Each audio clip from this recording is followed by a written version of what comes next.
We have been going through Acts chapter 2, verse 42, where it talked about the early church. And it says that they were devoted to four things: the apostles' doctrine, the fellowship, the breaking of the bread, and then finally we come to their devotion to the prayers, okay? But talking about that, let me tell you about some recent polls in the U.S., all right? Americans, when they are polled, say that they pray a lot. They are devoted to prayer. The Pew Research Company in 2015 said that 55% of Americans claim that they pray every day. I doubt that. Okay, because what happens is when we do this thing called self-reporting, we tell about what's happening in our lives, there's a tendency to want to feel good. So we kind of err in the positive, so that we will feel better. And so I'm not sure how accurate that is. There might be some exaggeration. A month ago, the Barna Research, which is another polling organization that specializes in Christian issues, came out with this finding, that prayer is the single most common faith practice for American adults. The most common faith practice. And you could see where that would be true. You could do it at home. You could do it alone. It's so easy to access. Now, this is what it said. While this is the most dominant faith practice by far, the minimum requirement for this poll was that the respondents only need to pray once in 3 months. Yeah, so it's a little different, huh, Andy? Yeah. Okay, here's another headline. This one is kind of what gives me the sense of not believing everything you hear in the news. I'm not saying it's fake news, okay? I'm just saying we always got to be thinking. This is from the Southern Baptists. They also poll. And they're saying this. They ask, what do you pray about? And this is the answer. When Americans aren't busy praying for themselves or their own needs, and most of them are, get this, many are seeking divine intervention on behalf of a favorite sports team. Am I talking to some of you guys? Or the golden ticket in the lottery. Okay? And I read this and I said to myself, are you kidding me? Is this what prayer is about? Is this our idea of prayer?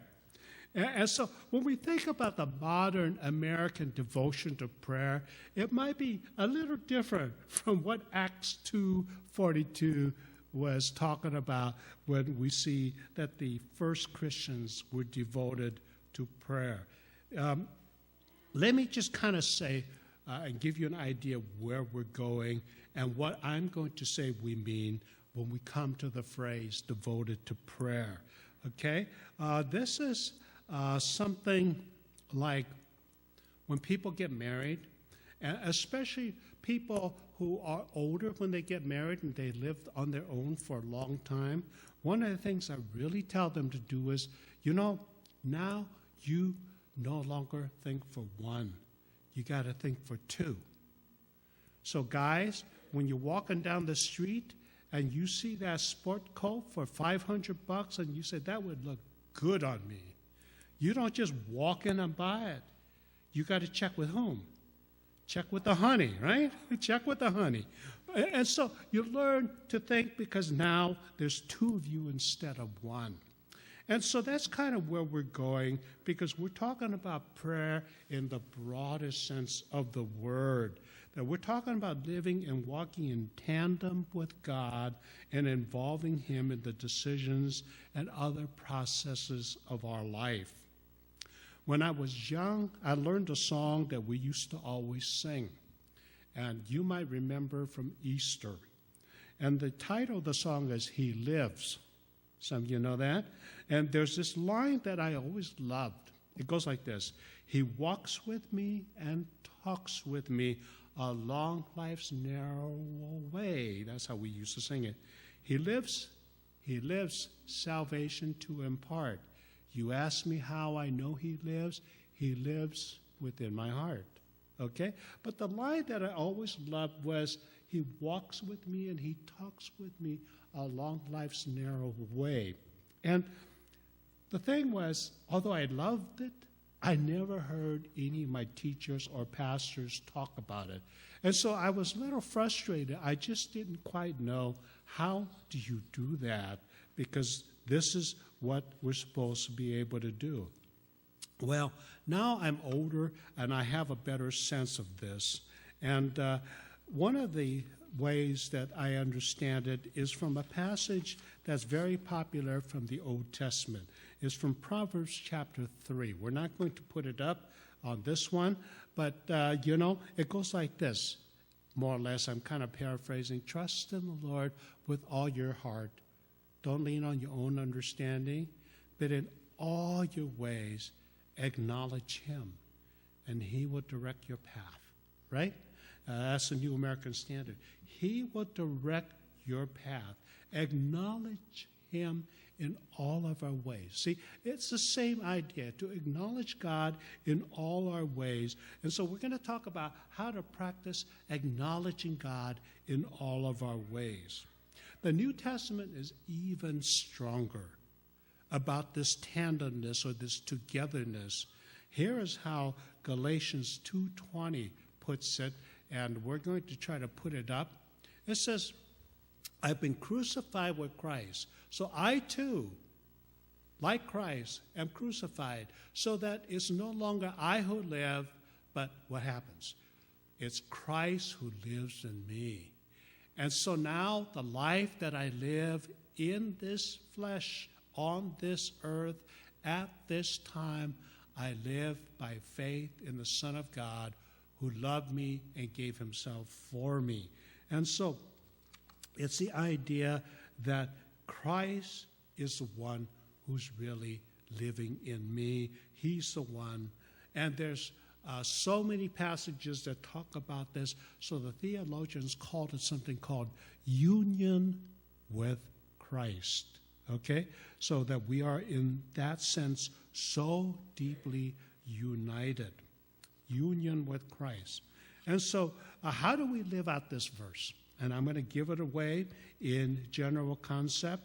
It happens as we keep God always in mind as we live our lives. It happens even more when we actively engage him to heighten that connection that we have, that we already have. And you can do it all the time. When we were singing up here, and Uncle Michael and the Trek band was leading us with our usual band, we were singing, Open the Eyes of My Heart, Lord. Open the eyes of my heart. And I says, well, that's talking to God. So I said, God, make that happen. And you know what? He gave me a thought that will allow my eyes to be more open to God than it has been up to now. He's given me a small step forward in being able to. So it actually happens, and it can happen, and that's one way in which it happened. And so this is what we're going to be talking about when we're talking about devoted to prayer. Prayer as a concept, not a particular type of prayer, not a particular method of prayer, but to prayer. There's one catch, because like I said, we're starting from Acts 2:42. And when it says they were devoted to the prayers, remember when we said the breaking of bread, it wasn't just talking about eating, but that was a special terminology for the communion, for the Lord's table that we're going to take today. Well, when it talks about the prayers, it's not just talking about praying in general. This is talking about something a little different that they were devoted to. In Acts chapter 3, verse 1, we find this activity. Now, this is happening after Acts 2. So the church has already begun. And what we see at the very beginning of chapter 3, there's two of our main apostles, okay? Probably the two top ones.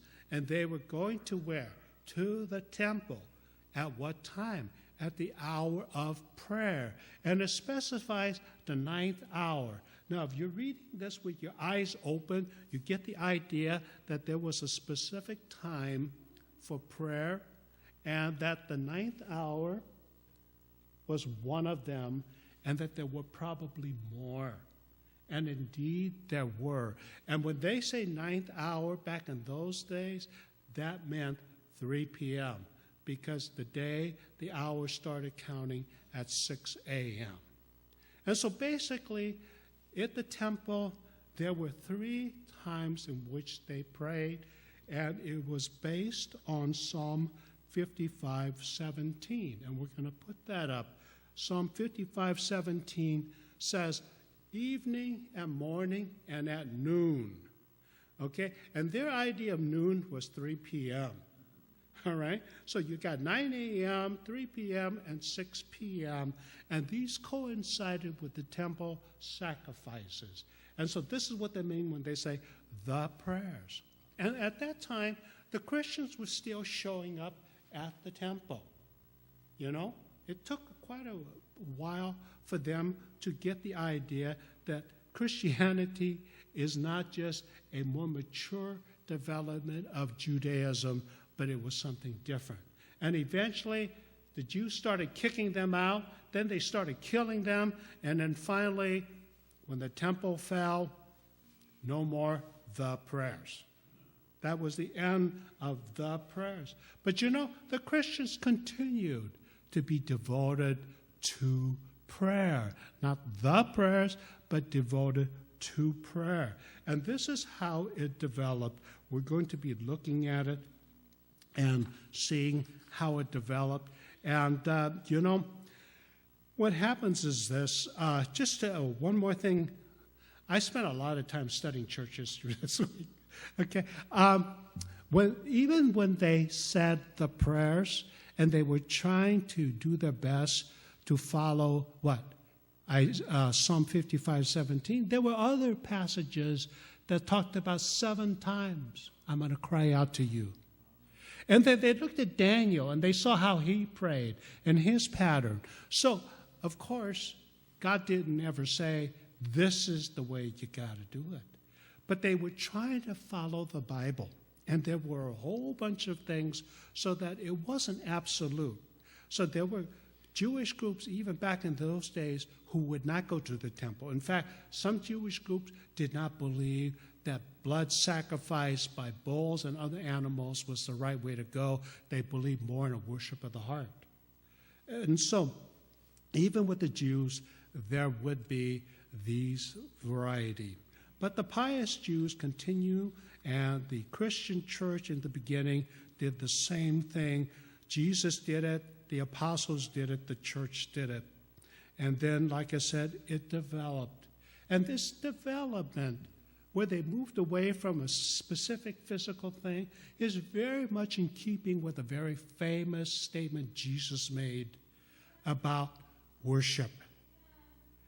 In John 4, he talked to the woman at the well, and there was a debate. Is this the sacred mountain, or is that the sacred mountain? Which is the right place? And Jesus gave the famous reply, God is spirit. And we who worship him must worship him how? In spirit and in truth. That's right. Okay? And so they felt the freedom to go ahead and evolve, to keep to the heart of matters, but also to find practical expression, because without the practical expression, there's no in truth. And that's a problem with those polls that they were taking.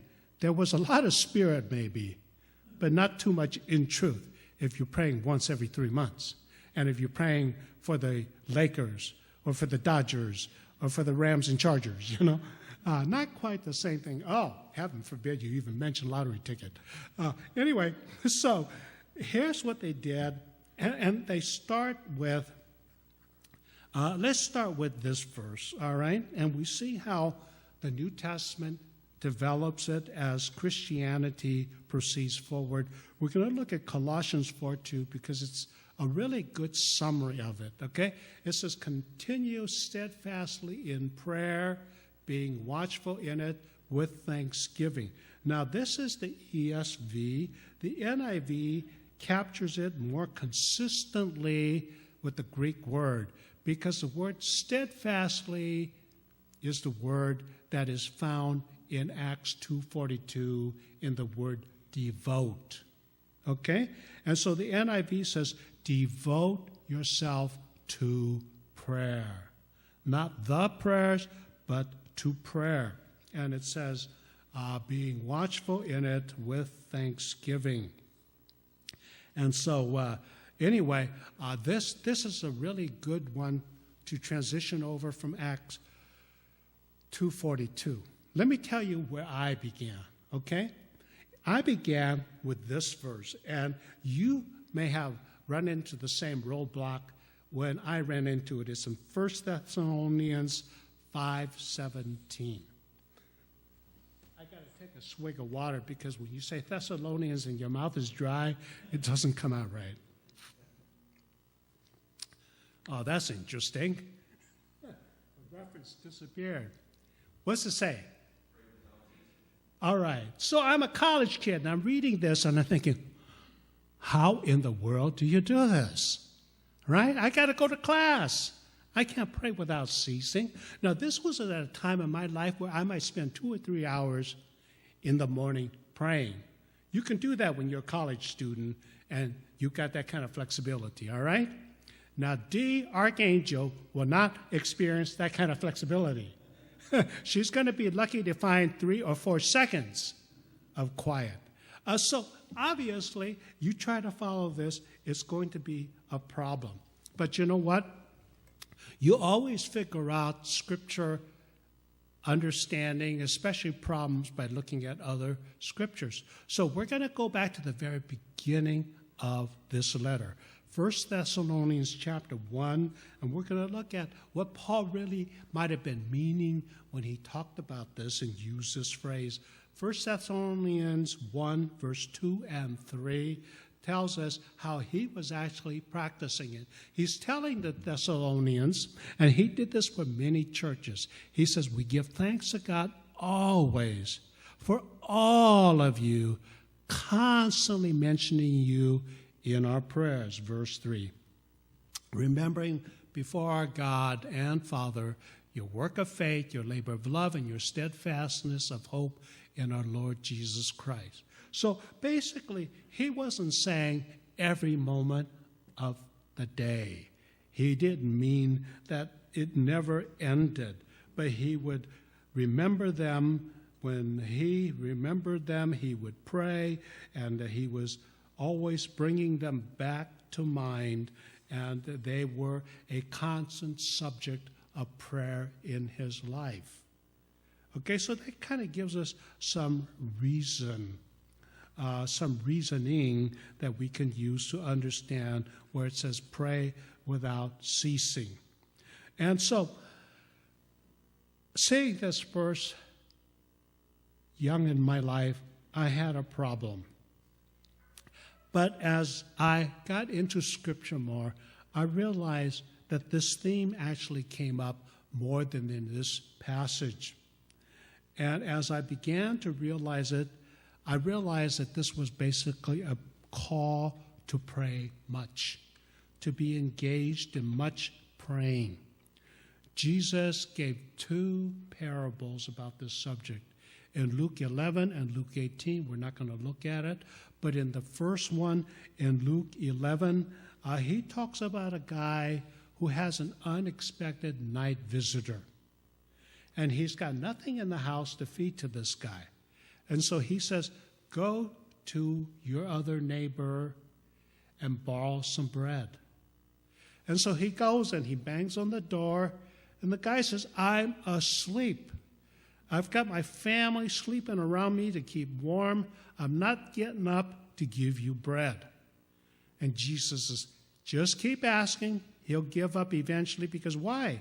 Eventually, if he knows you're going to keep pounding on the door, it's going to wake up the whole family.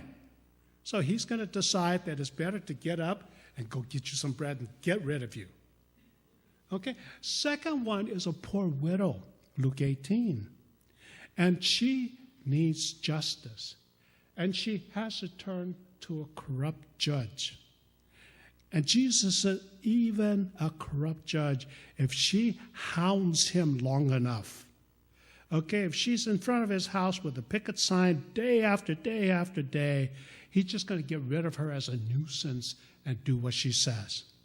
And so he's saying, persist in prayer, don't give up. And that's what he said in Luke 18:1, just before he started the story. He says that people ought to always pray and not lose heart. And so Jesus started us in this direction. We're going to give you several other verses, and we won't spend long on it. I'd like you to look at Philippians 4:6. I want us to see how often this theme comes up. It says, don't be anxious. Anybody anxious nowadays? You got some things you're going through? Okay. It says, look, anxiety is about the future. And that's going to do you no good because you don't even know if that's the way it's going to go. Don't be anxious about anything. Instead, in everything. He's got it covered, particulars and everything. He says by prayer, by supplication, with thanksgiving, and with a request. These are 4 different ways of praying. Make your needs known to God. Okay? Romans 12:12. It says, rejoice in hope, be patient in prayer, be constant in prayer. This leans a little bit toward, pray without ceasing, but this is talking about being dedicated to prayer. Okay, let's go to Ephesians 6:18. And this one's a lot of fun, okay? You see the word all in there? You talk about redundancy. He uses it 4 times. Okay. I mean, he wants comprehensive praying. He's praying at all times in the Spirit with all prayer and supplication. To that end, keep alert with all perseverance, making supplication for all the saints. He did not say the Chargers who are playing today or the Rams who are playing today. He said for all the saints. And so this kind of dedication, easy for ourselves, right? He said, no, to others, to your brothers and sisters. And that's why we put them into our bulletin. One last verse for now, 1 Timothy 2:1. First of all, okay, top priority. Then I urge that supplications and prayers and intercessions and thanksgivings, again, the 4 types of prayer, be made for who? All people. Does that include Donald Trump? Yes. Does that include Hillary Clinton? Yes. Okay, for all people. And so you get the sense of the comprehensiveness of prayer and how we really need to be devoted to prayer, to always be doing this. Well, so you got the general idea, I'm pretty sure. Now, there's a lot of different ways to discipline ourselves to become a people of prayer, a people devoted to prayer, okay? And we're all going to have to find the regimen, the routine, the methodology that works best for us. But my goal for today is to plant in your heart and your mind some little steps so that you will be a people who know how to commune with God. Constantly, not only know and believe in his presence, that Christ is in you,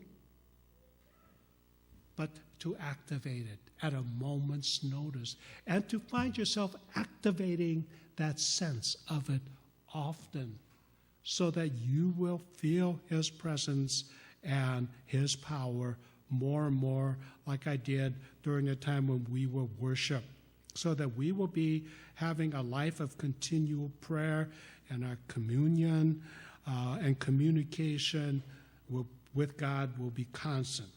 Well, the first one, the easiest one to describe is the one where you set up a schedule, right? So you can be like Daniel 3 times a day, in your very room, at your favorite desk, whatever.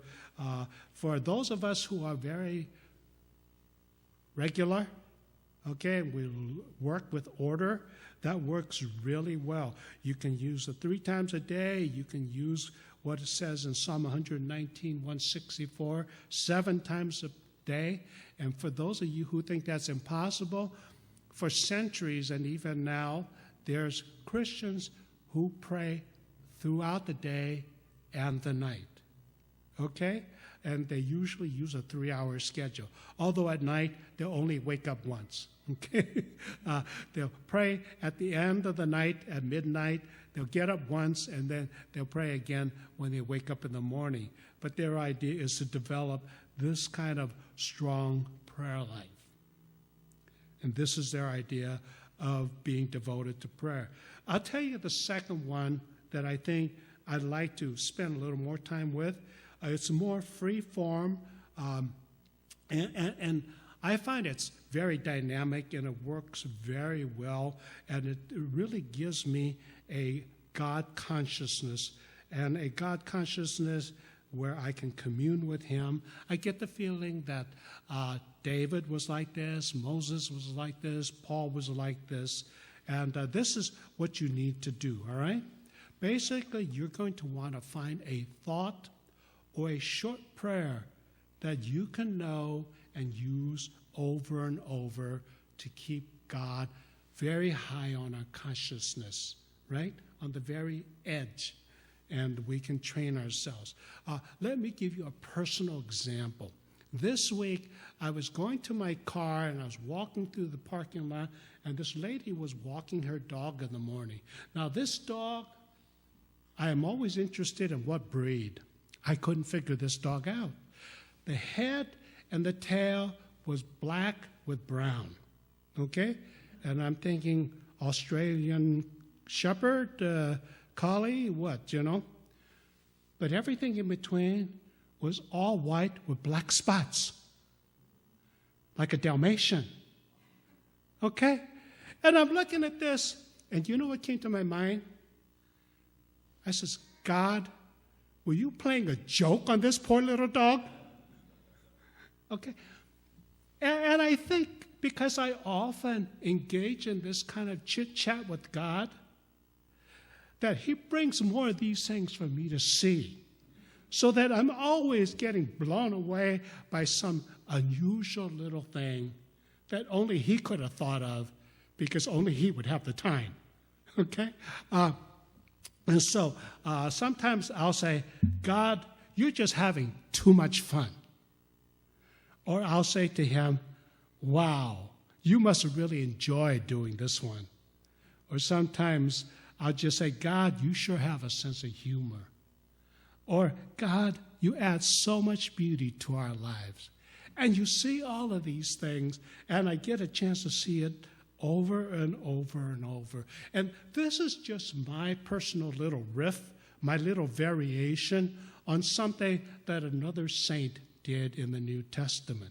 You remember an apostle by the name of Thomas? And he says, I don't believe Jesus is here. And Jesus showed up and says, here, Thomas, give me your hand. I want you to put your hand right into the hole. Thomas, we don't know if he actually made contact, but what did he say? My Lord and my God. Now, I've heard other people use my Lord and my God with the same sense of wonder and joy, but I'm not that spiritual. So I tend to say, wow, or wow, God, or that's terrific, Lord. And that does it for me. And you've got to find what's comfortable for you, but the idea is to keep God just below the surface of your consciousness so that he comes up so easily. God, you're incredible. You know, my Lord and my God.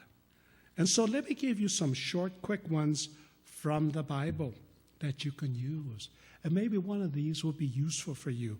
And sometimes I'll give you the reference, sometimes I won't because you already know it. thy will be done. Huh? You think you could use that during the day?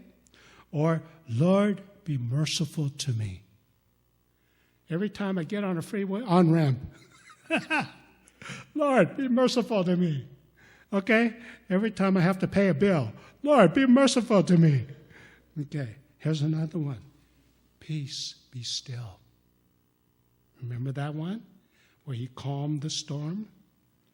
Or preserve me from the fear of the enemy.